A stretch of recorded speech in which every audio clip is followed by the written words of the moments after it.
নমস্কার বন্ধুরা, আপনাদের আরেকবার স্বাগতম আমাদের সাহিত্য এক্সপ্রেসে। আজ আপনারা আমাদের সাহিত্য এক্সপ্রেসে যে নিবেদনটি শুনবেন তা হলো বিখ্যাত সাহিত্যিক সৈকত মুখোপাধ্যায় রচিত টান টান ডিটেকটিভ থ্রিলার খেলার নাম খুন। গল্প ভালো লেগে থাকলে অবশ্যই একটি লাইক এবং আমাদের পাশে থাকতে চ্যানেলটি সাবস্ক্রাইব করে দিন। এভাবেই সাহিত্যকে এগিয়ে নিয়ে যান এবং বন্ধুদের সাথেও তার অংশ হয়ে উঠুন।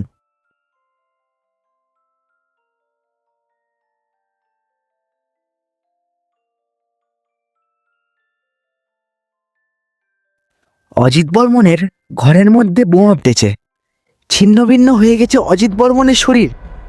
খবরটা যখন প্রথমবার শুনল তখন বিনায়কের মনে হয়েছিল বোমাটা অজিতবাবুর ঘরে নয়, তার নিজের পায়ের নিচেই ফেটেছে এবং ফেটেছে একেবারে আচমকায়। তা না হলে তার চারপাশের পৃথিবীটা অমন দুলছে কেন? কেনই বা তার মাথায় কিছুই ঢুকছে না। বিনায়ক মানে বিনায়ক বসু আলিপুরদুয়ার থানার ওসি, বয়স 32, প্রবল পরিশ্রমী, সৎ এবং বাইরের কঠিন আবরণের নিচে একজন নরম মনের মানুষ। নিহত অজিত বর্মনের পরিচয়টা অবশ্য এত সংক্ষেপে দেওয়া যাবে না, কারণ তার কথা বলতে গেলে তাদের পারিবারিক ব্যবসার কথা, অজিতবাবুর দাদা অসীম বর্মনের কথা এবং অবশ্যই সন্ত্রাসবাদী যুগল বসুমাতারির কথা বলতে হবে। না হলে তিনি কেন খুন হলেন সেটা বোঝা যাবে না। আলিপুরদুয়ারের পূব দিকে বাংলা আসাম সীমান্তে বড়বিশা বলে একটা শহর আছে। বর্মনরা সেখানকার বনেদি কাঠ ব্যবসায়ী। তাদের 60 বছরের পুরনো করাতকলের নাম ডুয়ার্স সমিল। অজিত বর্মনের দাদুর আমলে ব্যবসা ছিল জমজমাট। তখন অরণ্য সংরক্ষণ আইন এত জোরদার হয়নি। আসামের জঙ্গলের দামি দামি কাঠ বর্মনদের করাতকলে চেরাই হয়ে ভারতের বিভিন্ন প্রান্তে ছড়িয়ে পড়েছে। তারপরে আইনটি কড়াকড়ি হলো। উত্তরবঙ্গের বহু করাতকলের মতন বর্মনদেরও ডুয়ার্স সমিলও কাঠের অভাবে ধুঁকতে লাগলো। এইভাবেই বেশ কয়েকটা বছর কেটে গেল। তারপর কয়েক বছর আগে ডুয়ার্স সমিল আবার জেগে উঠল। বর্মনদের গোলায় রাতের অন্ধকারে দামি দামি গাছের প্রকাণ্ড সব গুড়ি, যাকে ব্যবসার পরিভাষায় বলে লগ, ঢুকতে শুরু করলো। আবার রাত পোহানোর আগেই সেসব লগ চেরাই হয়ে পাচার হতে লাগলো কলকাতায়। আসলে আসামের জঙ্গলে তখন আক্ষরিক অর্থেই জঙ্গলের রাজত্ব শুরু হয়ে গিয়েছিল। সন্ত্রাসবাদী পরিচয়ে আড়ালে একদল খুনে গুন্ডা সেখানে সমস্ত সরকারি পাহারা উড়িয়ে দিয়ে নিজেদের রাজত্ব কায়েম করে বসেছিল। আর তাদেরই এক নেতা যুগল বসুমাতারি, সঙ্গে হাত মিলিয়েছিল অজিত বর্মনের দাদা অসীম বর্মন। যুগল বসুমাতারি আর তার দলবল জঙ্গলে কাঠ কাটবার সময় বন্দুক হাতে চোরাকাঠুরেদের প্রোটেকশন দিত। তাদেরই লোকজন হাতে স্টেন গান নিয়ে ট্রাকের ড্রাইভারের পাশে বসে সেই সব লগ পৌঁছিয়ে দিত ডুয়ার্স সমিলের উঠোনে। ফরেস্ট ডিপার্টমেন্টের লোকজন কিংবা পুলিশ সব কিছু জানলেও তাদের আটকাওয়ার ক্ষমতা ধরতো না তাদের। চোরাই কাঠের ব্যবসায় কয়েক বছরের মধ্যেই অসীম বর্মন লালে লাল হয়ে উঠল। পুরনো আমলের টিনের চাল দেওয়া বাংলো বাড়ি ভেঙে সেখানে পাকা দোতলা বাড়ি তুলল, 8 সিটের গাড়ি কিনল। তবে সকলেই বুঝতে পারত সমস্ত টাকা তার একা হজম করার সাহস ছিল না। মোটা রকমের একটা ভাগ নিশ্চয়ই যুগলকেও দিতে হতো। মাত্র 5 বছর অসীম বর্মনের এই সুসময় চলেছিল। তারপর আবার চাকা ঘুরে গেল। আসামের জঙ্গলে মিলিটারি ক্র্যাকডাউন শুরু হলো। অন্যান্য বহু সন্ত্রাসবাদী গ্রুপের মতন যুগল বসুমাতারির দলও ভেঙে চুরে ছত্রাক খান।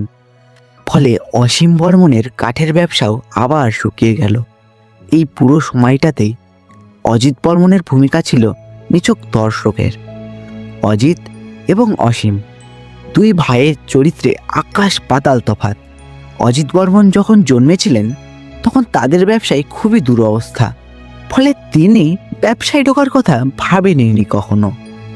বিএ পাশ করে বড় বিশারি একটা প্রাইমারি স্কুলে শিক্ষকতা করতেন। শেষ দিন অবধি সেই কাজই করে গেছেন। দুই ভাইয়ের জীবনযাত্রা ছিল সম্পূর্ণ দুই রকমের। অজিতবাবু সাধারণ পোশাক আশাক পরতেন। বই কেনাটাকে যদি একটা বাজে খরচ ধরা হয় তাহলে সেইটুকুই ছিল তার বাজে খরচ। খুব বেশি কথা বলতেন না, তবে যেটুকু বলতেন তার পেছনে ওর বুদ্ধি এবং জ্ঞানের ছাপ থাকত। বড় বিশার লোকজন তাই অজিত মাস্টার মশাইকে খুবই সম্মানের চোখে দেখত। উল্টো দিকে অসীম বর্মনের স্বভাবে দাম্ভিকতা ছিল খুব বেশি। ব্যাচলর অসীম খাওয়া দাওয়া বিলাস ব্যাসনে প্রচুর পয়সা ওড়াতো। দুই ভাইয়ের মধ্যে বাইরে কোনো মিল না থাকলেও ভালোবাসার অভাব ছিল না। রক্তের টান বলে একটা ব্যাপার আছে তো, সেটা কোনো যুক্তি মানে না। অসীম বর্মন দোতলাটা ভাইকে থাকবার জন্য ছেড়ে দিয়েছিল। অবশ্য তার অন্য একটা কারণও থাকতে পারে। রাত বিরেতে সমিলের কম্পাউন্ডে গাড়ি ঢুকলে তাকে তাড়াহুড়ো করে বাইরে বেরোতে হতো। একতলায় থাকলে সেদিক থেকে সুবিধে হতো। শুধু যদি চোরাই কাঠের ব্যবসা বন্ধ হয়ে যেত তাহলেও অসীমের খুব একটা অসুবিধে ছিল না, কারণ তার জমানো টাকা খুব একটা কম ছিল না। আলিপুরদুয়ারে একটা বাড়ি বানিয়েছিল, সেটা থেকেও নিয়মিত মোটা ভাড়া পেত। কিন্তু সমস্যাটা হলো অন্য জায়গায়। যুগল বসুমাতারি যখন তখন এসে অসীম বর্মনের কাছ থেকে টাকা দাবি করতে লাগলো। তাকে নতুন করে দল তৈরি করতে হবে, ভাঙাচোরা দলকে আবার অস্ত্রশস্ত্র দিয়ে সাজিয়ে তুলতে হবে। তার জন্যে অনেক টাকার প্রয়োজন। অসীম ছাড়া আর কে সেই টাকা দেবে? একটা সময় পর অসীম কিন্তু বেঁকে বসল। স্বাভাবিক, তখন তো আর যুগলের কাছ থেকে তার কোনো সুবিধে পাওয়ার আশা নেই, তাহলে কেন সে টাকা দেবে? দুজনের মধ্যে ঝগড়াঝাটি হতে লাগলো এবং এরকমই এক ঝগড়ার মধ্যে মত্ত অবস্থায় হঠাৎ যুগল বসুমাতারি অসীমের মাথায় রিভলভার ঠেকিয়ে ফায়ার করে দিল। ঘটনাটা ঘটেছিল গভীর রাতে। হয়তো যুগল খুন করে নিরাপদেই পালাতে পারত, যদি না ঠিক সেই সময় তাদের উত্তেজিত চিৎকার শুনে অজিতবাবু নিচে নেমে আসতেন। সিঁড়ির শেষ ধাপে দাঁড়িয়ে অজিতবাবু গুলির শব্দ শোনেন। তারপরেই দেখেন দাদার ঘরের দরজা খুলে বেরিয়ে আসছে যুগল বসুমাতারি। রিফ্লেক্স অ্যাকশনেই অজিতবাবু যুগলকে চেপে ধরে চিৎকার করতে আরম্ভ করেন। প্রতিবেশীরা সেই চিৎকার শুনে ছুটে আসে এবং সকলে মিলে যুগলকে পুলিশের হাতে তুলে দেয়। হ্যাঁ, যুগল বসুমাতারিকে বিনায়ক বসুই লকআপে ঢুকিয়েছিল, যেহেতু সেই ছিল এই কেসের ইনভেস্টিগেটিং অফিসার। খুব সহজ হওয়ার কথা ছিল, কিন্তু হলো না, কারণ ওয়েপেন অফ মার্ডার অর্থাৎ যে অস্ত্র দিয়ে হত্যা করা হয়েছিল সেটাকে খুঁজে পাওয়া গেল না। যে কোনো মার্ডার কেসে এই অস্ত্রটা ভয়ঙ্কর গুরুত্বপূর্ণ। অস্ত্রের ওপরে খুনির ফিঙ্গারপ্রিন্ট থাকে। মৃতের শরীরের ভেতরে যে বুলেট পাওয়া যায় তার সঙ্গে আগ্নেয়াস্ত্রের সম্পর্ক প্রমাণ করা যায়। গুরুত্বটা এই কারণেই। এর ওপরেই মামলার সাফল্য কিংবা বিফলতা অনেকটা নির্ভর করে। যুগল বসুমাতারির রিভলভারটা যে খুঁজে পাওয়া গেল না সেটা অলৌকিক কোনো ব্যাপার নয়। সন্ত্রাসবাদীরা সবসময় বনে থাকে না, বিপদে পড়লে তারা লোকালয়ে সাধারণ মানুষের মধ্যেও মিশে যায়। বিনায়ক ভালো করেই জানত বড় বিশারি বেশ কিছু ছেলে পয়সার লোভে যুগল বসুমাতারির দলে কাজ করে। খুনের ঘটনার সেই রাত্রে যখন যুগলকে আটকানোর দিকেই সবার নজর ছিল, তখন এই রকমই কেউ নিশ্চয় চট করে খোলা ঘরে ঢুকে অস্ত্রটা হাতিয়ে নিয়ে পালায়। বিনায়ক পরে সেই অস্ত্রের খোঁজে চিরুনি তল্লাশি চালিয়েও সেটাকে আর খুঁজে পায়নি। অতএব বিনায়কের হাতে রইলেন কেবল অজিত বর্মন। প্রত্যক্ষদর্শী হিসেবে তার স্বাক্ষর ওপরেই নির্ভর করেছিল অসীম বর্মন হত্যা মামলার ভাগ্য। এই সহজ সত্যটা পুলিশ দপ্তর যেমন জানত, তেমনি সন্ত্রাসবাদীরাও নিশ্চয়ই জানত। তাই এটাও সকলেই বুঝতে পারছিল যে অজিত মাস্টার মশাইয়ের প্রাণটা একটা সরু সুতোর ওপর ঝুলছে। যুগল বসুমাতারির দলের মূল টার্গেট এখন হবে অজিত বর্মন। তাকে যে কোনোভাবে পৃথিবী থেকে সরিয়ে দিতে পারলে যুগলের মুক্তি অনেকটাই নিশ্চিত। সবাই যা বুঝবে বিনায়ক বসুর মতো ছুদে পুলিশ অফিসার তা বুঝবে না, এটা তো হয় না। অতএব যুগল বসুমাতারিকে হাজতে পড়ার পরেই দ্বিতীয় কাজটা যেটা বিনায়ক বসু করেছিল সেটা হলো বর্মন বাড়ির চারপাশে 24 ঘন্টা সশস্ত্র পুলিশি প্রহরার ব্যবস্থা। তবুও শেষ রক্ষা হলো না। কাল বাদে পরশু কোর্টে মামলা উঠবার কথা, আর আজ সকাল 7টায় বিনায়ক বসুর মোবাইলে খবর এলো অজিত বর্মনের দোতলার ঘরে প্রচণ্ড এক বিস্ফোরণ ঘটেছে। ছিন্ন ভিন্ন হয়ে গেছে অজিত বর্মনের শরীর। বিনায়কের পায়ের তলার মাটি হঠাৎ যেন তুলে উঠল। পরের দিন সকালবেলা কুচবিহার এয়ারস্ট্রিপের লাগোয়া একতলা বাড়িটার ছাদের পাঁচিলে হাত রেখে দাঁড়িয়েছিল বিনায়ক। চারিদিকে অজস্র ফুলের টব, মরশুমি ফুল গাছের চারা লাগানো হয়েছে, গার্ডেন চেয়ারও রয়েছে কয়েকটা। মাঝে একটা বেতের টেবিলের ওপর রয়েছে আজকের খবরের কাগজ। এ বাড়ির কাজের লোক বিনায়ককে এই পর্যন্ত নিয়ে এসেছিল। বলেছিল, একটু বয়ালেন বাবু, বাবু এক্ষুনি আইয়ে পড়বেন। কিছুক্ষণ একটা চেয়ারে বসে কাগজের কয়েকটা পাতা উল্টেছিল বিনায়ক, কিন্তু বোধহয় মানসিক অস্থিরতার জন্যেই বেশিক্ষণ বসে থাকতে পারেনি। উঠে পায়চারি করতে শুরু করেছিল। শরৎকাল এসে গেছে। সকালেই এক পশলা বৃষ্টি হয়ে যাওয়ায় ফলে আকাশ এখন ঘন নীল। বছরের এই সময়টা কুচবিহার শহরের উত্তর দিগন্তে দাঁড়িয়ে থাকা ভুটান পাহাড়ের সারি বেশ স্পষ্টভাবেই চোখে ধরা দেয়। সেই দিকে তাকিয়েই দাঁড়িয়েছিল বিনায়ক। হঠাৎ পিছন থেকে কে যেন বলে উঠল, হ্যাঁ, সত্যি কি পুলিশের চাকরিতে ছুটি পাওয়া এক সমস্যা হয়ে দাঁড়িয়েছে? পুজোর সময় আরেকবার দার্জিলিং যেতে পারলে তো ভালোই লাগতো, কিন্তু পারবেন কি? এত চমকে উঠল বিনায়ক যে বলবার কথা নয়। বিনায়ককে ঘুরে দাঁড়াতে দেখে বয়স্ক মানুষটি মুচকে এসে আবার জিজ্ঞেস করলেন, কি ঠিক বলিনি? এই কিন্তু আপনি আমার মনের কথা জানলেন কেমন করে? Elementary my dear Binayak, Binayak Basu, তাই তো? হ্যাঁ, ঠিকই বলেছেন বসু, কিন্তু আমি যে দার্জিলিংয়ে যাওয়ার কথা ভাবছি সেটা আপনি বুঝলেন কেমন করে? আপনি প্রথমে এক দৃষ্টিতে অনেকক্ষণ ওই পাহাড়গুলোর দিকে তাকিয়েছিলেন, তারপর আপনার নজর ঘুরে গেল আপনার বাঁ হাতের কবজির ওপর রিস্টব্যান্ডটার দিকে।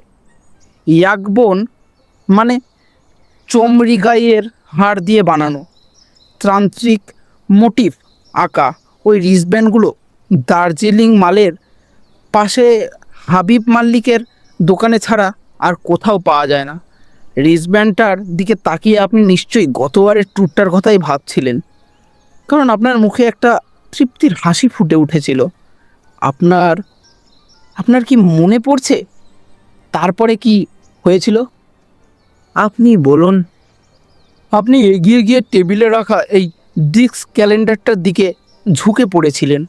আপনার মুখটা হতাশায় ভরে গিয়েছিল, কারণ পুজোর আর মাত্র কয়েকদিন বাকি, অথচ এই সময় অজিত বর্মনের হত্যাকারী আপনাকে 20 বাউ জলে ফেলে দিয়েছে। ওই ঘরের জানালায় দাঁড়িয়ে আপনি পুরোটাই দেখেছি। তারপরেও কি মনের কথাটা আন্দাজ করা খুব শক্ত? যাক ছাড়ুন, চলুন বসা যাক। একটা গার্ডেন চেয়ার টেনে নিয়ে ভদ্রলোকের মুখোমুখি বসতে বসতে বিনায়কের এই প্রথমবারের জন্য মনে হলো কোথাও একটা আশার আলো দেখা যাচ্ছে। কারণ উল্টো দিকের ওই বয়স্ক মানুষটির নাম উমাশঙ্কর চৌবে, আর তার ডিটেকশনের বহর এইমাত্র যা দেখা গেল তা বাজপেয়ী সাহেবের কথার সঙ্গে অক্ষরে অক্ষরে মিলে যাচ্ছে। ওর সম্বন্ধে বাজপেয়ী সাহেব বলেছিলেন, তদন্তের যে পর্যায়ে গিয়ে অন্য অফিসারেরা আটকে যেতেন উমাশঙ্কর চৌবের কাজ শুরু হতো। গতকাল বাজপেয়ী সাহেবই দিশাহারা বিনায়ককে বলেছিলেন, রিপোর্টে যদি লেখো অজিত বর্মনের ঘরে ভূত আরডিএক্স রেখে গেছে, কিংবা উনি নিজেই আরডিএক্স ফাটিয়ে আত্মহত্যা করেছেন, তাহলে তোমার সম্মান বাড়বে না বিনায়ক। তার চেয়ে তুমি একবার চৌবে সাহেবের কাছে যাও।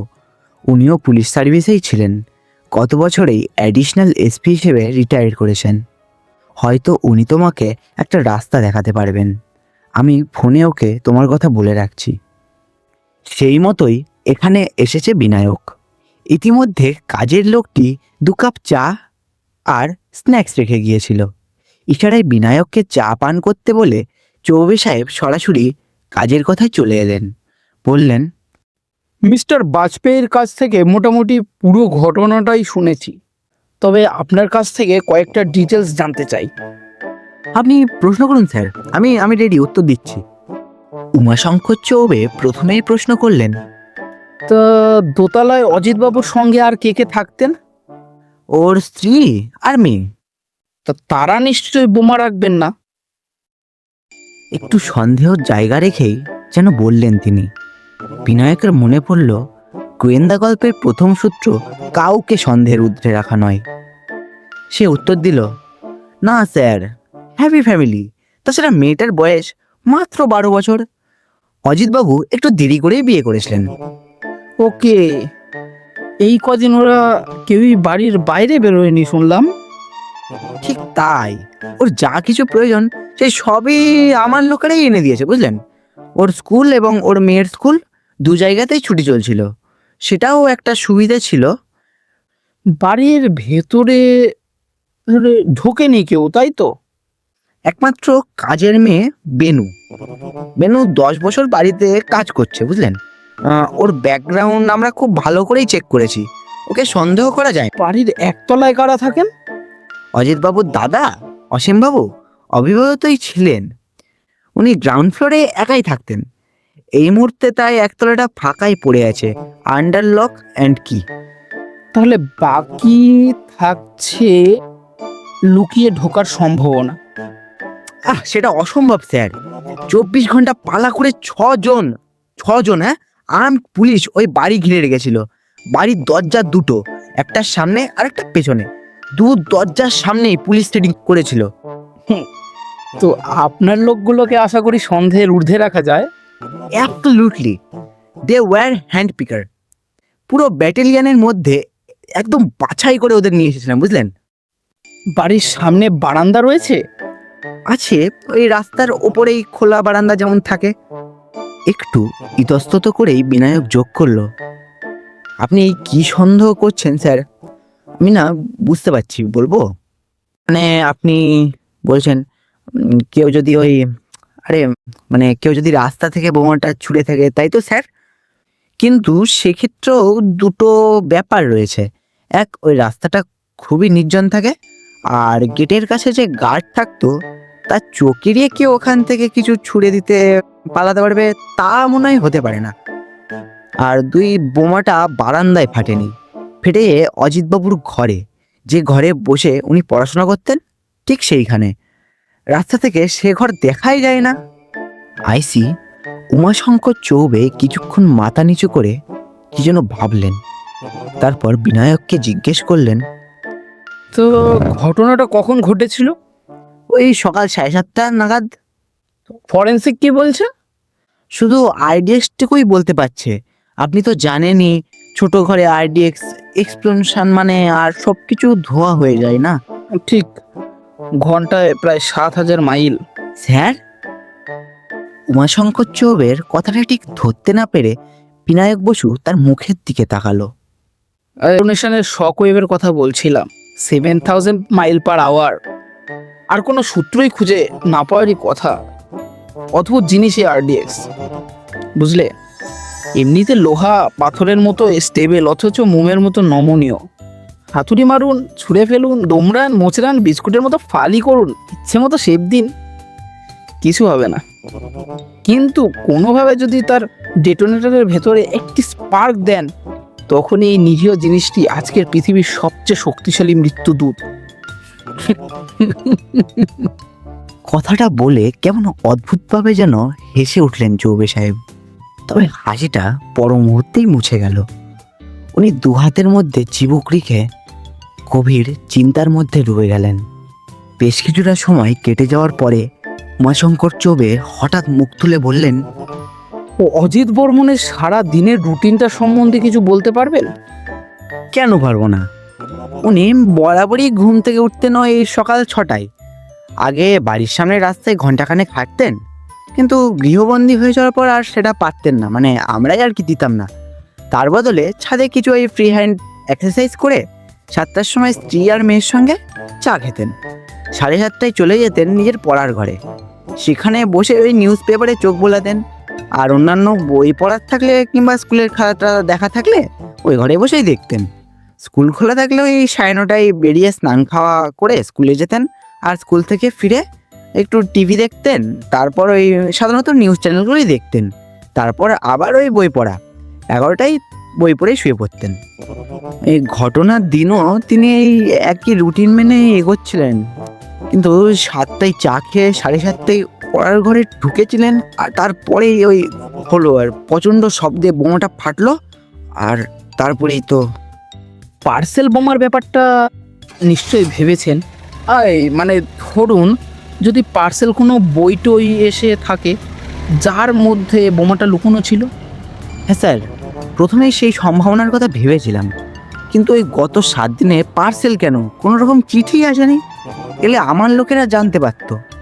ওদের বলে রেখেছিলাম প্রতিটি জিনিস যেন পরীক্ষা করে ওর হাতে দেওয়া হয়। একটু ইতস্তত করে বিনায়ক বলল, পুরো ঘটনাটাই না স্যার, তো আপনাকে বললাম স্যার। যেটুকু বলিনি সেটা হলো, ওই আগামীকাল বেলা 11টায় কোর্টে কেস উঠেছে। সুপারিনটেনডেন্ট অফ পুলিশ বাজপেয়ী সাহেব তার সমস্ত প্রভাব খাটিয়ে প্রেস আর টেলিমিডিয়াকে ওই সময় অবধি আটকে রেখেছেন। তারপর ওরা সবাই মিলে আমার ওপর নেকড়ের মতো যেন লাফিয়ে পড়বে। বাজপেয়ী সাহেব বলে দিয়েছেন তখন তিনি আমাকে আর বাঁচাতে পারবেন না। হয়তো আমার চাকরিটাই, তার আগে যদি একটু জানতে পারতাম স্যার বোমাটা কে কিভাবে ঘরের মধ্যে প্ল্যান করে গেল। উমাশঙ্কর চৌবে চেয়ার ছেড়ে উঠে দাঁড়ালেন। তারপর যে কথাটা বললেন সেটার সঙ্গে বিনায়কের উদ্বেগের সরাসরি কোনো সম্পর্ক খুঁজে বার করা মুশকিল। বললেন, আমরা ছোটবেলায় একটা খেলা খেলতাম, বুঝলেন বোস সাহেব? বিনায়ক ঠিক শুনতে পেয়েছে কিনা বুঝতে না পেরে জিজ্ঞেস করলো, স্যার খেলার কথা বলছেন? হ্যাঁ হ্যাঁ হ্যাঁ, খেলা একেবারে ছেলে খেলাই বলা যায়, কারণ বেশি ভূগোল পড়ে ফেললে খেলাটা আর খেলা যায় না। ক্লাস 2-3 অবধি এই খেলা খেলা যায়। খেলাটার নাম ম্যাপ পয়েন্টিং। একজন ম্যাপের মধ্যে একটা খুদে অক্ষরে লেখা নাম বেছে নিয়ে অন্য খেলোয়াড়কে বলবে সেটা খুঁজে বের করতে। সময়ের মধ্যে খুঁজে বের করতে না পারলে অপোনেন্ট। ও খেলা স্যার, ও তো আমরাও খেলেছি, কিন্তু তার সঙ্গে এই কেসের কি সম্পর্ক? ও, আপনি খেলেছেন? আচ্ছা, যখন খেলতেন প্রতিদ্বন্দ্বীকে কিরকম নাম খুঁজে বের করতে বলতেন? আমি একটু ভেবে নিয়ে বিনায়ক বলল, ওই ধরুন নীল রঙে আঁকা সমুদ্রের মধ্যে ছোট্ট একটা দ্বীপের নাম খুঁজতে বলতাম। এত ছোট ছোট হরফে ওগুলো লেখা থাকতো যে অন্যেরা ভারী মুশকিলে পড়ে যেত। মুশকিলে পড়তো, কিন্তু হেরে যেত কি? সত্যি কথা বলতে কি স্যার, বেশিরভাগ সময় না হারতো না, খুঁজে খুঁজে ঠিক বার করে দিত। এতদিন বাদেও বিনায়কের গলায় যেন একটু আফসোস ফুটে উঠল। চৌবে সাহেব স্নিগ্ধ হেসে বললেন, কিন্তু আমি বেশিরভাগই জিততাম। কেন জানেন? আমি খুঁজতে বলতাম টাকলা মাকান কিংবা আন্দিজ কিংবা সাইবেরিয়ান স্টেপ। সারা পাতা জুড়ে বড় বড় অক্ষরে লেখা থাকতো ওই নামগুলো, একসঙ্গে চোখে ধরাই যেত না। কিভাবে খুঁজে বার করবে তাহলে আমার বন্ধুরা? বিনায়ক যেন একটু বুঝতে পারছিল উনি ঠিক কী বলতে চাইছেন, তাই সে চুপ করে শুনে যেতে লাগলো চৌবে সাহেবের কথা। ক্রাইমের ব্যাপারটাও ঠিক এই রকম বলে তিনি শুরু করলেন, চোখের সামনে যত বেশি ছড়িয়ে থাকে ততই ধরা কঠিন হয়ে যায়। তবে মনে হচ্ছে অজিত বর্মনের হত্যা রহস্য ছড়িয়ে পড়া অক্ষরগুলোকে আমি দেখতে পাচ্ছি। আরও মিনিট 15 চৌবে সাহেবের সঙ্গে কথা বলার পর কুচবিহার থেকে আলিপুরদুয়ারের রাস্তায় গাড়ি ঘোরালো, তখন তার মুখ থেকে হতাশার কালো মেঘটা যেন কেটে গেছে। চৌবে সাহেব কিছু অ্যারেঞ্জমেন্ট করে রাখতে বলেছেন। কাল ভোরবেলাতেই উনি বড় বিশা যাবেন। সরকারি গাড়ির সুবিধে নিতে রাজি হলেন না। বললেন, অন প্রিন্সিপাল রিটায়ারমেন্টের পর থেকে সরকারি গাড়ি চাপি না, আমি পাবলিক বাসেই যাতায়াত করি। বড় বিশা শহরের প্রধান রাস্তাটা যেখানে শহরের শেষ সীমায় পৌঁছেছে, সেই জায়গাটা বেশ সুন্দর। চওড়া রাস্তার দুপাশে বড় বড় কৃষ্ণচূড়া, সেগুন আর শিশু গাছের সারি। তাদের মাঝে অনেকটা ব্যবধানে একটা বাড়ি। এইরকমই একটা দোতলা বাড়ির সামনে বড় লোহার গেটের ওপরে লেখা টুয়ার্ডস সমিল। এখন আর বাড়িটার চারপাশে পুলিশ পোস্টিং নেই। সকাল 7টা, রাস্তার লোক চলাচল নেই বললেই চলে। শুধু বর্মনদের বাড়ির সামনে একটা লরি দাঁড়িয়ে রয়েছে। কয়েকজন মিস্ত্রি এত সকালেই বিস্ফোরণের ফলে জমা হওয়া রাবিশ জুড়ি ভরে ওই লরির মধ্যে বোঝাই করা কাজ শুরু করে দিয়েছে। কাজ চলছে। 15 মিনিট কেটে গেল, 20 মিনিট। শহরের দিক থেকে একটা সাইকেল দ্রুত গতিতে এগিয়ে আসছে। 25-26 বছরের একটা ছেলে সাইকেলটা চালাচ্ছে। কোনো কোনো বাড়ির সামনে সাইকেলটা কয়েক মুহূর্তের জন্য দাঁড় করিয়ে সে দৌড়ে ঢুকে যাচ্ছে বাড়ির কম্পাউন্ডের মধ্যে। প্রায় সঙ্গে সঙ্গে ফিরে এসে লাফ মেরে সাইকেলে উঠে রওনা দিচ্ছে পরের বাড়িটার দিকে। প্রতি সকালের এক খুব পরিচিত দৃশ্য। কাগজওয়ালা খবরের কাগজ বিলি করে যাচ্ছে। বর্মন বাড়ির সামনে এসে ছেলেটা আর সাইকেল থেকে নামলো না, বরং একটা পা মাটিতে রেখে সেই সাইকেলের হ্যান্ডেলে ঝোলানো ব্যাগের মধ্যে থেকে একটা কাগজ টেনে বার করলো। সুতলি দড়ি দিয়ে গোল করে বাঁধা কাগজটাকে সে অভ্যস্ত হাতে পাই করে ছুঁড়ে দিল দোতলার বারান্দার দিকে। এও খুব পরিচিত দৃশ্য। সারা ভারতের সব শহরেই এই দৃশ্য দেখা যায়। শুধু তার পরের দৃশ্যটাই খুব একটা স্বাভাবিক নয়। যে 4 জন মিস্ত্রি রাবিশের ঝুড়ি মাথায় লরিটার দিকে এগোচ্ছিল, তারা একসঙ্গেই মাথা থেকে ঝুড়ি ফেলে দিয়ে সাইকেলওয়ালাকে ঘিরে দাঁড়ালো। তাদের প্রত্যেকের হাতে এখন একটা করে রিভলভার। খবরের কাগজ বিলি করা ছেলেটা এতই হতভম্ব হয়ে পড়েছিল যে সে পালাবার বা বাধা দেওয়ার কোনো চেষ্টাই করলো না। টুয়ার্ডস সমিলে চালার আড়াল থেকে একটা পুলিশ জিপ গেট পেরিয়ে ধীরে ধীরে রাস্তায় বেরিয়ে এলো। তার মধ্যে ছেলেটাকে তুলে দেওয়ার পর পেছনের সিট থেকে নেমে এলেন উমাশঙ্কর চৌবে। 4 জন মিস্ত্রির মধ্যে একজন ছদ্মবেশের গামছা দিয়ে মুখটা মুছে নিয়ে বলল, এর কথা আমরা ভাবিইনি স্যার। আপনাকে বলেছিলাম না বোস সাহেব, ম্যাপ পয়েন্টিংয়ের কথাটা। চোখের সবচেয়ে সামনে যে থাকে তাকে দেখতে পাওয়াই সবচেয়ে কঠিন।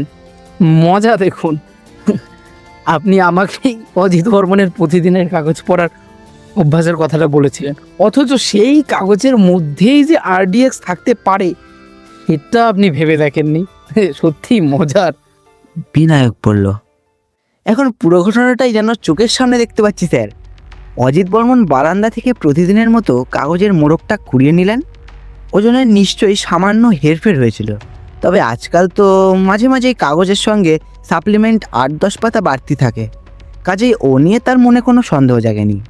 তারপর তিনি নিজের ঘরে ঢুকে সুতলির বাঁধন খুলে গুটিয়ে রাখা কাগজটাকে সোজা করার চেষ্টা করলেন, যেমন প্রতিদিন করেন। শুধু সেই দিন ওই কাগজটা খোলার সঙ্গে সঙ্গে কাগজের ভাঁজে লুকিয়ে রাখা একটা হালকা ফিউজ ক্যাপ ভেঙে গেল। অ্যাক্টিভ হয়ে গেল ডিটোনেটর। আরডিএক্সের পাতের মধ্যে দিয়ে ছুটে গেল স্পার্ক এবং বিস্ফোরণের টুকরো টুকরো হয়ে গেল অজিত মাস্টারমশাইয়ের শরীর। একদম তাই। বিনায়ককে পাশে নিয়ে হাঁটতে হাঁটতে উমাশঙ্কর চৌবে মন্তব্য করলেন, কাগজওয়ালা ছেলেটার সম্বন্ধে খোঁজ নিয়ে দেখুন। আমার যা মনে হয় ও জেনুইন কাগজওয়ালা হবে। অ্যাক্টিভে রাস্তা থেকে 2তলা 3তলার বারান্দায় কাগজ ছুঁড়ে দেওয়া বিদ্যাটা কোনো টেররিস্টের পক্ষে 4-5 দিন আয়ত্ত করা একদমই সম্ভব নয়। সম্ভবত যুগল বসুমাতারির সাগরেদদের ওকে টাকার লোভে দেখিয়ে বা ভয় দেখিয়ে দলে টেনেছিল। ওকে ইন্টারোগেট করলে কিং পিনগুলোর হদিশ পেয়ে যাবেন আশা করি। স্যার! হঠাৎ দাঁড়িয়ে পড়ে চৌবে সাহেবের হাত দুটো জড়িয়ে ধরল বিনায়ক। আপনি যে আমাকে কত বড় লজ্জার হাত থেকে বাঁচালেন, এখন অন্তত আমি খুনিগুলোকে ধরে কোর্টে প্রডিউস করতে পারবো। আপনি না থাকলে সেটুকু পারতাম না স্যার। কি যে বলো ভাইয়া। এই প্রথম উমাশঙ্কর চৌবে বিনায়ককে তুমি বললেন। এইসব কথা ছেড়ে দিয়ে বরং দার্জিলিংয়ের হোটেলটা বুক করে ফেলো। পুজোর সময় বড় ভিড় হয় ওখানে। একটা আগুয়ান বাসকে হাত দেখিয়ে দাঁড় করিয়ে চট করে উঠে পড়লেন উমাশঙ্কর চৌবে। আজ আপনাদের জন্য থাকছে আরেকটি গল্প। সাহিত্যিক সঞ্জীব চৌধুরী রচিত পোর্ট্রেট। আশা করছি আপনারা এই অ্যাডভেঞ্চারমূলক যাত্রাটি সম্পূর্ণরূপে উপভোগ করবেন। আপনাদের যাত্রাটি শুভ হোক। বিকেল 3টে প্রায় বাজে। সিদ্ধার্থ সেই সকাল থেকে এক মনে পোর্ট্রেটটা এঁকে চলেছে। ছোট্ট এক কামরার ফ্ল্যাট, একার পক্ষে ঠিকই আছে। মাঝে মাঝে আর্ট কলেজের বন্ধু অলোক ছাড়া আর কেই বা আসে? কোনো শিল্পীরই নিজের সৃষ্টি কখনো নিখুঁত হয়েছে বলে মনে হয় না। কোথাও না কোথাও একটা অপছন্দের জায়গা থেকেই যায়, আর সেটাই সবচেয়ে বেশি করে চোখে পড়ে। আশ্চর্য, এই পোর্ট্রেটের কাজটা সিদ্ধার্থের নিজেরই খুব ভালো লাগছিল। বিশেষ করে চোখের দৃষ্টি আর কপালের ভাঁজে সাবজেক্টের মুখভঙ্গি দারুণ ধরা পড়েছে। কিন্তু কাজটা কিছুতে শেষ করা যাচ্ছে না। হঠাৎ কেন কে জানে পোর্ট্রেটটাই তুলি ছোঁয়ালেই সিদ্ধার্থর ডান হাতের আঙুলগুলো অসম্ভব কাঁপছে। তুলিটা আঙুলে ধরে রাখতেই পারছে না।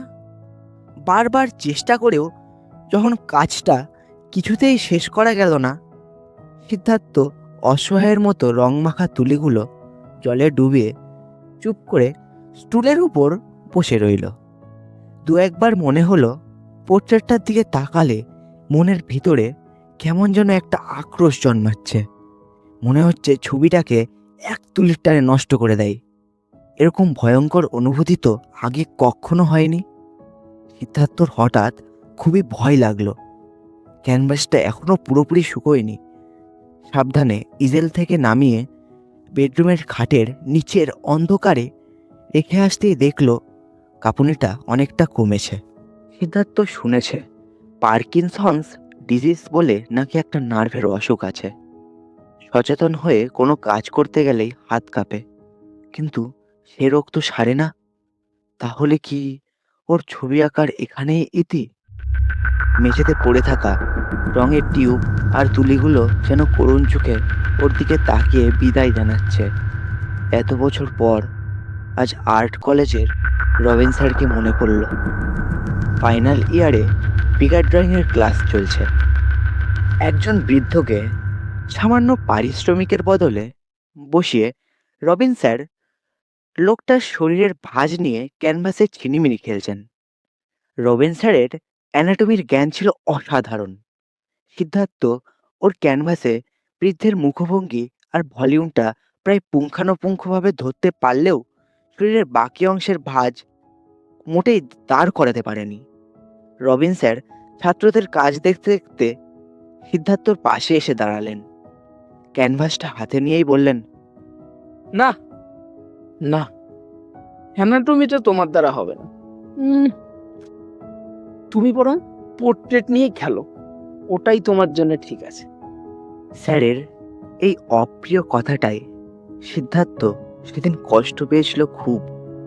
মনে মনে নিজেকে চ্যালেঞ্জ জানিয়েছিল, একদিন এমন পোর্ট্রেট আঁকবো যা রবিন স্যার আঁকতে পারবেন না। কলেজের পাঠ চুকতেই অপ্রত্যাশিতভাবে ব্যাংকের টাকা গোনার চাকরিটা জুটে গেল। বাড়ির সবাই খুব খুশি হলেও চাকরিটা পেয়ে সিদ্ধার্থ নিজে খুশি হয়নি। অলোককে আক্ষেপ করে বলেছিল, সংসারে সবাই স্বার্থপর বুঝলি। চাকরিটা বাধ্য হয়ে মেনে নিতে হলো। রোজগারের নিশ্চয়তা শিল্পীর জীবনে অভিশাপ, কথাটা অক্ষরে অক্ষরে ফলে গিয়েছিল। সিদ্ধার্থ নিজেই বুঝতে পারে কলেজ ছাড়ার পর এই 5 বছরেই ভালো পোর্ট্রেট আঁকার প্রতিজ্ঞার জোরটা এখন অনেকটা দুর্বল। এখন শুধু ছুটির দিনে রং তুলি নিয়ে আঙুলগুলো চালু রাখার প্রচেষ্টা মাত্র। মনে মনে বলল, সেটুও কি তবে শেষ হয়ে গেল? ডাইনিং স্পেসের বেশিরভাগটাই ইজেল, ক্যানভাস আর রং তুলিতে ঠাসা। কাচের খাবার টেবিলটার উপরেও এক গাদা ফ্রেমে বাঁধানো পুরনো পেন্টিং। যে ফটোটা দেখে সিদ্ধার্থ পোর্ট্রেটটা আঁকছে তার গোফের পাশে একটা ছোট্ট কাটা দাগ রয়েছে। খুঁটিয়ে না দেখলে অবশ্য দাগটা চোখে পড়ে না। ওই দাগটা দিয়েই ছবিটা শেষ করে সিদ্ধার্থ বাইরে থেকে কিছু খেয়ে আসবে ভেবেছিল। আজ রান্নার মাসি আসেনি। মোবাইলটা বাজছে। স্ক্রিনে অলোকের নাম। হ্যালো। কিরে, কাজটা শেষ করেছিস? আজ পোর্ট্রেটটা দিচ্ছিস তো? অলোক ভাই, এবার আসতে পারি ভাই, প্লিজ আয়। কেন রে, তোর গলা এরকম লাগছে কেন? কি হয়েছে? সত্যি কথা বল আমাকে, কি হয়েছে তোর? সিদ্ধার্থর আঙুলগুলো এত কাঁপছে যে ফোনটা হাত থেকে মেঝেতে পড়ে গেল। ওপাশ থেকে তখনও ভেসে আসছে, hello, hello, Siddharth, hello, hello, Siddharth. সিদ্ধার্থর বরাবরের অভ্যেস ফ্ল্যাটের দরজা রাত্রি ছাড়া অন্য সময় হা করে খুলে রাখে। বলে, এপারে এত গায়ে গায়ে বাড়ি, দরজা বন্ধ করলে দম বন্ধ হয়ে আছে। ফলে অলোক যে কখন ঘরে ঢুকছে ও নিজেই টের পায় না। একভাবে দুটো হাঁটুর মাঝে মাথাটা গুজে স্টুলের উপর বসে আছে সিদ্ধার্থ। একটা অদ্ভুত অনুভূতির ওর গোটা শরীরটাকে ক্রমশ যেন অবশ করে ফেলছে। এটা ঠিক ভয় না, কিন্তু এমন একটা কিছু যা ও আগে অনুভব করেনি। অলোক ওর দু কাঁধে হাত রেখে শরীরটা ঝাঁকিয়ে বলল, এই সিদ্ধার্থ, সিদ্ধার্থ, এ কি হয়েছে বলতো তোর? এমন এমন কাঁপছিস কেন তুই? জ্বর টর আসেনি তো আবার? দেখি দেখি কপালটা দেখি তোর, দেখি। বিছানায় শুয়ে মুখে চোখে জল দিতে সিদ্ধার্থ একটু ধাতস্থ হয়ে অলোককে পরপর ঘটনাগুলো বলল। সেদিন মহালয়ার ছুটি। ভোরবেলা যখন ঘুম ভাঙল, রেডিওয় মহিষাসুর মর্দিনী শেষ হচ্ছে। শাঁখের আওয়াজে দেবীপক্ষের সূচনা। মনে হলো মাসখানেক চুলিতে হাত দেওয়া হয়। আজ সারা দিন ছবি আঁকবো। এক কাপ কফি বানিয়ে সবে নতুন একটা ক্যানভাসে ইজেল তুলেছি।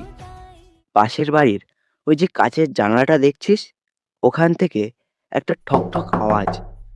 জানালাটা এখন যেরকম বন্ধ, আমি এই ফ্ল্যাটে এসে থেকেই ওই রকমই বন্ধ দেখে আসছি। কোনো দিনই খোলা দেখিনি। ঘুরে তাকাতে দেখি জানালাটা খুলে এক ভদ্রলোক দুহাত জোর করে আমায় নমস্কার জানাচ্ছেন। বেশ কালো, বয়স 60 কি 70। সাদা পাঞ্জাবি, চেক লুঙ্গি, এক মাথা পাতলা চুল, উস্কো খুস্কো। মুখের তুলনায় চোখগুলো বড়, আর যেন কোটর থেকে বেরিয়ে আসছে। এ পাড়ায় 5 বছর হয়ে গেলেও কারোর সঙ্গে মেলামেশা হয়নি। ও বাড়িতে কারা থাকে, কে ওই ভদ্রলোক, কিছুই জানি না। আমি জানালার কাছে উঠে গিয়ে প্রতি নমস্কার জানালাম। ভদ্রলোক বললেন, আপনি তো একজন বড় শিল্পী। আমার একটা ছবি এঁকে দেবেন প্লিজ? পাগল টাগল নাকি? প্রথমটায় বিরক্তি এলেও ভদ্রলোকের মুখের ভঙ্গিমাটা আমাকে অসম্ভব রকম আকৃষ্ট করলো। বড় বড় চোখ দুটোতে গভীর জিজ্ঞাসা, নাকি উপেক্ষার ঔদ্ধত্য, না প্রবল আত্মবিশ্বাস। আমি সঠিক বলতে পারবো না, কিন্তু পোর্ট্রেটের জন্য অসাধারণ। আমি কয়েক মুহূর্ত মন্ত্রমুগ্ধের মতো ভদ্রলোকের মুখের দিকে তাকিয়ে থেকে বললাম, মশাই বেশ তো, একদিন চলে আসুন না, দেখি চেষ্টা করে। এখনই আসি? খুব লোভ হলো। ছবি আঁকতেই বসছিলাম। অনেকদিন কাউকে সামনে বসিয়ে পোর্ট্রেট আঁকার সুযোগ হয়নি। তাছাড়া এমন ইন্টারেস্টিং সাবজেক্ট। বললাম, চলে আসুন, সিঁড়ি দিয়ে 3 তলায়। ওই সাত সকালে উনি এলেন? 5 মিনিটের মধ্যে চেয়ারে বসে বললেন, ছবিটা কাল সকালের মধ্যে পেলে খুবই ভালো হয়। টাকা নিয়ে আপনাকে চিন্তা করতে হবে না। তোকে কি বলবো ভাই, বৃদ্ধ পুরো 1 ঘন্টা মূর্তির মতো বসে রইলেন। মুখ ও ভঙ্গিটা একভাবে ধরা, যেন পেশাদার মডেল। আমি চারকোল দিয়ে আউটলাইনটা টেনে নিয়ে বললাম, কাল সকাল 9টার ভিতর আসুন, পছন্দ হলে ছুটে নিয়ে যাবেন। আশ্চর্য, ভদ্রলোকের মুখের দিকে কিন্তু কোনো অভিব্যক্তি দেখলাম না। এমনকি নিজের ছবিটা একবারও ফিরেও দেখলেন না। ঘাড় নেড়ে আচ্ছা, বলে সিঁড়িতে নেমে গেলেন। তুই তো আমাকে কলেজেও দেখছিস অলোক, ইন্টারেস্টিং সাবজেক্ট পেলে আমি কাউকে একবার ভালো করে দেখেই তার পোর্ট্রেট এঁকে ফেলতে পারি। ফটোরও দরকার পড়ে না। এক্ষেত্রেও ঠিক তাই হলো। সারাদিন ধরে পোর্ট্রেটটা আঁকলাম। মনে হচ্ছিল ভদ্রলোকের মুখটা যেন ফ্রেমে বাঁধানো ছবির মতো কেউ আমার সামনে ঝুলিয়ে রেখেছে, আর আমি জল রঙের শেড চাপিয়ে চলেছি। রাত তখন 10টা কি 10:30 হবে। শুতে যাওয়ার আগে দরজাটা বন্ধ করতে গিয়ে দেখি পাশের বাড়ির ওই কাচের জানালাটা অল্প ফাঁক হয়ে ভদ্রলোক এক দৃষ্টি আমার দিকে তাকিয়ে। আমার ঘরের আলোটা ওর মুখে গিয়ে পড়েছে, সেই এক মুখভঙ্গি। আমি এক ঝলক ও দৃষ্টিটা ক্যানভাসের সঙ্গে মিলিয়ে নিজেকেই বাহবা দিলাম। সত্যি রে, পোর্ট্রেটটা দারুণ হয়েছিল। ইচ্ছে হচ্ছিল রবিন স্যারকে একবার দেখিয়ে আসি। বুঝলাম, রবিন স্যারের ওপরে অভিমানটা তোর আজও যায়নি। আচ্ছা, ভদ্রলোক কি পরের দিন ছবিটা নিয়ে গেলেন সঠিক সময়ে এসে? আরে না, সকাল 9:30 পর্যন্ত অপেক্ষা করে আমি অফিস বেরিয়ে গেলাম। সন্ধ্যাবেলা ফ্ল্যাটে এসে ভাবলাম আমার ঘরে আলো জ্বলছে দেখেই চলে আসবেন। ছবিটার একটা দামও ঠিক করে রেখেছিলাম, কিন্তু না, এলেন না। জানলাটাও খুললো না। এরপর পুজোর ছুটি পড়ে গেল। বাড়ি থেকে কলকাতায় ফিরে একদিন সকালবেলা মনে হলো অফিস যাওয়ার পথে ছবিটা নিজেই গিয়ে দিয়ে আসবো। বয়স্ক মানুষ, শরীর টরীর খারাপও তো হতে পারে। অত করে চাইলেন। ক্যানভাসটা একটা খবরের কাগজে মুড়ে ওই বাড়ির সামনে যেতেই দেখি সাদা কাপড়ের প্যান্ডেল বাঁধা। গেটের গায়ে একজন মাঝবয়স্ক কাজের লোক রজনীগন্ধার মালা ঝোলাচ্ছে। শ্রাদ্ধের প্যান্ডেল? কি? হ্যাঁ, কে মারা গিয়েছেন জিজ্ঞেস করতে লোকটি বলল, মেজবাবু মহালয়ার দিন সকালে চলে গেলেন। আর আজ কাজ। তখনও বিশ্বাস হয়নি, জানিস তো। খবরের কাগজে মোড়কটা অল্প ফাঁক করতে দেখি পোর্ট্রেটটা চিনতে পেরে বলল, ও, মেজবাবুর ফটকটা খাদ্যের জন্য বাদি আনলেন বুঝি? তা যান ভিতরে দিয়ে আসুন গে, পুরুষ মশাই কাজে বসছে। এক সেকেন্ড, তুই যে বললি মহালয়ের দিন শুতে যাওয়ার আগে তুই সেই ভদ্রলোককে জানলায় দেখেছিস, সেটাই তো। তুই ঠিক দেখেছিলি তো? বিশ্বাস কর অলোক, একদম স্পষ্ট। জানালাটা অর্ধেক খুলে আমার দিকে ঠাই তাকিয়েছেন, চোখে সেই একই দৃষ্টি। তা ছবিটা বাড়িতে কার হাতে দিয়ে এলি? আমি আর ভিতরে যাইনি রে। ছবিটা ওই লোকটার হাতেই ধরিয়ে দিয়ে অফিস চলে গেলাম। এমনিতে তো অফিসে যাওয়ার জন্য তারা ছিলই। তাছাড়া ওই ছবিটায় আমার আর কোনো আগ্রহ ছিল না। কিন্তু জানিস তো, সেদিন সন্ধ্যাবেলায় আবার আরেকটা ঘটনা ঘটলো। কি হলো? অফিস থেকে ফিরে ফ্ল্যাটের দরজায় সবে চাবি ঘুরিয়েছি, এক ভদ্রলোক সিঁড়ি দিয়ে 3 তলায় উঠে এসে পিছন থেকে বললেন, হ্যালো মিস্টার চৌধুরী, আহ, আমি আপনাকে একটু ডিস্টার্ব করতে এলাম। আসলে আমার নাম অপূর্ব বিশ্বাস। এ- এই বাড়িরই ফ্লোর ওয়ানে থাকি, এই 1A-তে। আপনি তো আর মিট করতে এলেন না, তাই ভাবলাম বিজয়ার এই কোলাকুলিটিতে নিজেই গিয়ে সেরে আসি মিটিংটা। কি আপনাকে বেশি বিরক্ত করছে না তো? ডেকে এনে বসালাম। সুদর্শন, 70-এর নিচেই মনে হয়। বললেন, বিয়ে থা করেননি, একাই থাকেন। মাঝে মাঝে বেঙ্গালুরুতে এক ভাইপোর কাছে গিয়ে কিছুদিন কাটিয়ে আসেন। এ কথা সে কথার পর অপূর্ব বিশ্বাসের আসল উদ্দেশ্যটা বোঝা গেল। সেদিনই সকালে মল্লিক বাড়ির শ্রাদ্ধের নেমন্তন্ন গিয়ে অচিন্ত মল্লিকের পোর্ট্রেটখানা দেখে ভদ্রলোক একেবারে মুগ্ধ। অচিন্ত মল্লিক? এক সেকেন্ড, মানে তোর পাশের বাড়ির ওই সাবজেক্ট, তাই তো? হ্যাঁ, ওখানেই শুনেছেন ছবিটা আমার আঁকা। অপূর্ব বিশ্বাসের ওই রকম একখানা পোর্ট্রেট চাই, যা পারিশ্রমিক লাগে তক্ষুনি অগ্রিম দিতে রাজি। আমি এতক্ষণে ভদ্রলোকের মুখের দিকে ভালো করে তাকিয়ে দেখলাম, না, অচিন্ত মল্লিকের মতো সেরকম কোনো বিশেষত্ব নেই, তবে চওড়া কপাল আর টিকুলো নাক, মুখের তুলনায় পাতলা ঠোঁটে ভদ্রলোকের মুখে বেশ একটা আভিজাত্য আছে। পোর্ট্রেট আঁকলে এই আভিজাত্যটাই বিশেষ করে ধরা দরকার। কি মনে হলো, বললাম, উম তা মশাই, কাল লক্ষ্মী পুজোর একটা ছুটি আছে বুঝলেন, সকাল 10টা নাগাদ আসুন, হাতে একটু সময় নিয়ে আসবেন। তা উনি এসেছিলেন? কাটাই কাটাই একদম 10টায়। অপূর্ব বিশ্বাস হাজির। গরুদের পাঞ্জাবি, কোচানো ধুতি, কাঁধে আবার জামদানি শাল, দারুণ দেখাচ্ছিল। ভদ্রলোকের পোর্ট্রেটে যে আভিজাত্যের স্টাইলটাকে ধরতে হবে সেটা গতকাল ঠিকই আন্দাজ করেছিলাম। মুখে যথেষ্ট মেদ থাকায় ঘন্টাখানেকের মধ্যে পেন্সিল স্কেচটা হয়ে গেল। বললাম, ছবিটা মোটামুটি আজই করে রাখবো বুঝলেন, কাল সন্ধ্যা 7টা নাগাদ একটু কষ্ট করে আসুন, একটা ফাইনাল সিটিং নিয়ে ওই দিনই দেব। অপূর্ব বিশ্বাস তো একবারে স্কেচ দেখে আহ্লাদে আটখানা, তখনই চেক কেটে দিতে চাইলেন। আমি বললাম, কাল তো আসছেন, ছবিটা দেখেই না হয় টাকাটা দেবেন। তা উনি এলেন তো? না রে, 1 দিন 2 দিন 1 সপ্তাহ কেটে গেল, কোনো পাত্তাই নেই। যেতে আসতে রোজ দেখি সিঁড়ির পাশে 1 এর দরজায় তালা ঝুলছে। একদিন সিকিউরিটি গার্ডকে সামনে পেয়ে জিজ্ঞেস করায় বলল, কলকাতায় নেই। वो साहब जी, वो तो अभी कोलकाता में नहीं है। दूध और पेपर भी लेना तो वो बंद कर दिया साहब जी। গতকাল সন্ধ্যাবেলা আমি অফিস থেকে ফিরছি রোজকার মতোই, লেটার বক্স খুলে দেখি আমার নামে একটা বেশ বাহারি খাম ভেতরে পড়ে রয়েছে। খামের ভিতর আমার নামে একখানা 5,000 টাকার চেক আর একটা চিঠি। Shri Siddhartha Chowdhury, flat 3B, 10A, Manilal Banerjee road, Khidirpur, Kolkata 7,26,000। অত্যন্ত দুঃখের সঙ্গে জানাচ্ছি, আপনার প্রতিবেশী অর্থাৎ ফ্ল্যাট 1 এর অধিবাসী আমার কাকা অপূর্ব বিশ্বাস গত শনিবার 21শে অক্টোবর রাত 10 ঘটিকায় সজ্ঞানে ইহলোক ত্যাগ করেছেন। কাকার পোর্টফোলিওতে আপনার নাম ঠিকানা লেখা এই খামটি খুঁজে পেয়ে পোস্টে পাঠালাম। নমস্কার নেবেন, প্রহ্লাদ বিশ্বাস, 112B, পনেরঘাটটা রোড, বেঙ্গালুরু, 60,037।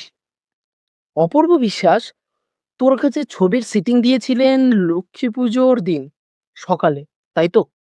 হ্যাঁ, ওই তো লক্ষ্মী পুজো কি বার ছিল, শনিবার। হ্যাঁ, 21শে অক্টোবর। মানে ওই দিন তোর কাছে সিটিং দিয়েই ভদ্রলোক বেঙ্গালুরু চলে যান এবং সেই দিন রাতেই মারা যান।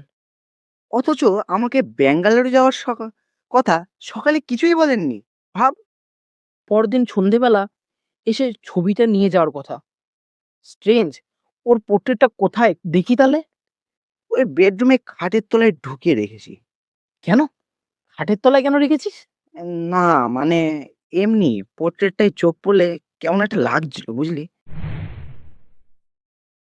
সিদ্ধার্থ লক্ষ্য করলো অলোক মুহূর্তের জন্য কেমন আনমনা, চোখে মুখে একটা দুশ্চিন্তা। বলল, বাবার পোর্ট্রেটটা কি তুই এঁকেছিস? আজ তো তোর ছবিটা দেওয়ার কথা ছিল। ভাই কিছু মনে করিস না রে, পরপর এমন দুটো ঘটনার পর মেসোমশাইয়ের ছবিটা আর ধরিনি, বুঝতেই পারছিস। কথাটা শুনে অলোক যে বেশ স্বস্তি পেল সেটা সিদ্ধার্থর বুঝতে অসুবিধে হলো না। অলোক আসার পর সিদ্ধার্থর কাঁপুনিটা আর আসেনি। সকাল থেকে পেটে কিচ্ছু পড়েনি। দুই বন্ধু বাড়ির বাইরে এসে পাড়ার একটা রেস্তোরাঁয় ঢুকলো। খেতে খেতে অলোক বারবার সিদ্ধার্থকে বোঝাতে চেষ্টা করলো, ঘটনা দুটো নেহাতি কাকতালীয়। পোর্ট্রেট আঁকার সঙ্গে দুটো মৃত্যুর কোনো সম্বন্ধ থাকতেই পারে না। এটা অবাস্তব চিন্তা, ভয়ের কিচ্ছু নেই। আঙুলের কাঁপুনিটাও একেবারেই মানসিক। এরকম অহেতুক ভয়কে পাত্তা দিলে সত্যি সত্যি নার্ভের রোগও ধরতে পারে, ইত্যাদি ইত্যাদি। সিদ্ধার্থ বলল, বুঝলাম, কিন্তু অচিন্ত মল্লিকের মহালয়ের দিন সন্ধ্যাবেলা জানালায় দাঁড়ানোটা? আরে ওটা কিছু না, ওটা মানে হ্যালুসিনেশন। সারাদিন ধরে অচিন্ত মল্লিকের কল্পনায় ধরে রেখে পোর্ট্রেটটা আঁকার জন্যই এমন হয়েছে। শীতের বিকেল, ঘড়ির সঙ্গে দিনের আলোর সম্পর্ক বদলাচ্ছে। 5:30তেই অন্ধকার নেমে গিয়েছে। অলোক সিদ্ধার্থকে বাড়ির গেট পর্যন্ত পৌঁছে দিতে এলো। সিকিউরিটি গার্ড সিদ্ধার্থকে দেখেই জিজ্ঞেস করলো, ও सब्जी, वो वाने वाला सब्जी का कोई खबर आपको मिला का? অলোক আর চোখে তাকিয়ে দেখলো অপূর্ব বিশ্বাসের ফ্ল্যাটের দরজার সামনেটা অন্ধকার, একটা তালা ঝুলছে। সিদ্ধার্থ বলি বলি করেও শেষ মুহূর্তে বলল, না। और साहब कुछ बोलिए मत, वो जो दूध वाला है ना, वो हमें देखते ही सिर्फ बोलता है ও সাবকা দুধের টাকা বাকি ছিল, ও সাবকা দুধের টাকা বাকি ছিল। অলোক ফিরে যাওয়ার আগে সিদ্ধার্থকে বলল, তুই কারো পোর্ট্রেট আঁকলেই যে সে মারা যাবে, এই অকারণ ভীতিটা কিন্তু তোকে কাটাতেই হবে। এক কাজ করা যায়, তুই আজ রাতেই আমার একটা পোর্ট্রেট আঁক। খুব ডিটেলড না হলেও কাজটা ফিনিশ করিস। কাল সন্ধেবেলা আসছি, চুটিয়ে আড্ডা দেওয়া যাবে। সিদ্ধার্থর এখন নিজেকে অনেকটাই স্বাভাবিক মনে হচ্ছে। বলল, বেশ, অয়েল পেস্টেলের কাজ করব। তোর বড় বড় চুলগুলো মুখের দুপাশে ফেলতে সুবিধেই হবে। পরদিন সন্ধ্যাবেলা অলোক একটু দেরি করেই সিদ্ধার্থর ফ্ল্যাটে এলো। সঙ্গে একটা ছোট্ট ব্যাগে রাতের জামা কাপড়। গভীর রাত পর্যন্ত আড্ডা মেরে কাল সকালে একসঙ্গেই দুজনে কাজে বেরিয়ে যাবে। এরকম আগেও অনেকবার হয়েছে। অলোক সিঁড়ি দিয়ে উপরে এসে দেখলো সিদ্ধার্থর ফ্ল্যাটের দরজাটা যথারীতি খোলা। বসার ঘরের আলোটা জ্বলছে, বেডরুমটা অন্ধকার, আলো জ্বালেনি। অলোক সিদ্ধার্থকে অনেকবার বলেছে, এই দরজা খুলে রাখার অভ্যাসটা ছাড় সিদ্ধার্থ। ফ্ল্যাটের সিঁড়ি দিয়ে কত রকম লোক যাতায়াত করে, কি দরকার? তাছাড়া দরজা খোলা রাখলে প্রতিবেশীদেরও তো অসুবিধা হতে পারে। অলোক ভিতরে ঢুকলো। ডাইনিং স্পেসের একপাশে ইসরায়েলের উপর একটা ক্যানভাসে খবরের কাগজ দিয়ে চাপা দেওয়া। ভালোই করেছে, আজকাল খুব শ্যামা পোকার উপদ্রব। কাঁচা রঙের উপর পোকা বসলে খুব মুশকিল। ও চেঁচিয়ে ডাকলো, কিরে, বাথরুমে নাকি? কোনো উত্তর এলো না। অলোক জল খাওয়ার জন্য কিচেনে ঢুকে আলোটা জ্বালিয়ে দেখলো ছকছকে পরিষ্কার, বাসনপত্র তাকের ওপর পরিপাটি সাজানো। সিদ্ধার্থর বেডরুমের দেওয়ালে ওর বাবার একটা পোর্ট্রেট ঝোলানো আছে। সন্ধে হলেই সিদ্ধার্থ ছবিতে একটা ধূপ জ্বেলে দেয়। ঘরে ঢুকে দেখলো ধূপ নেই, কেউই নেই। অলোকের কেমন একটা খটকা লাগলো। বেডরুম থেকে বেরিয়ে আসতেই কাচের টেবিলের উপর কফির মাগ চাপা দেওয়া একটা কাগজ চোখে পড়ল। অলোক নিজের নামটা দেখেই কাগজটা হাতে তুলে নিল। অলোক, আমার কাছে আমাদের বন্ধুত্বটা আমার জীবনের চেয়েও দামি রে। ভেবে দেখলাম, পরীক্ষা যদি করতেই হয় তোর উপর না করে নিজের উপরেই করা উচিত। এখনই আমার নিজের পোর্ট্রেটটা আঁকতে বসেছি। যদি কাল সন্ধ্যাবেলা এসে আমাকে আর না দেখতে পাস, আমার পোর্ট্রেটটা তুই নিয়ে যাস। আমি তোর স্মৃতিতে আরো অনেকদিন বেঁচে থাকতে চাই। খুব ভালো থাকিস রে, তোর বন্ধু সিদ্ধার্থ। অলোকের শির দাঁড়াবে কেউ যেন বরফ জল ঢেলে দিল। কফি মাগটা হাত থেকে স্লিপ করে টেবিলের কাচের উপর পড়ে বিশ্রী একটা আওয়াজ হলো। ভাগ্যিস কাচটা ভাঙেনি। বেডরুম, টয়লেট, কিচেন, বারান্দা সব আলো জ্বেলে ঘুরে দেখলো, না, সিদ্ধার্থ নেই। পাশের বাড়ির কাচের জানালাটা বন্ধ, কিন্তু ঘরের ভিতরে আলো জ্বলছে।